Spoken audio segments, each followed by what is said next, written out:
تسود وتبقى دائما، فإن بالاجتماع وإن بالائتلاف وإن بالمحبة تستطيع أن تفرض عن عدوك أو عن ما تطلب مطالبه.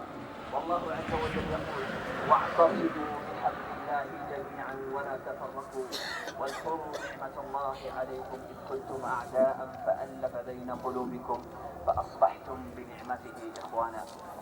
قال السعدي في تفسيره بأن الأمة إذا اجتمعت وائتلفت صلح أمر دينها ودنياها.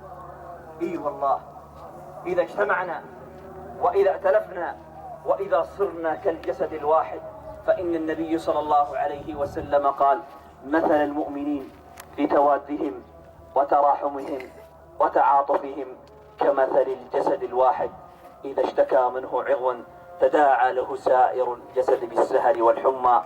فقد اشتكى جسد أمتكم وأنتم الآن أعظى منه، فاصبروا وأثبتوا، وإن الله سبحانه وتعالى مع الصابرين.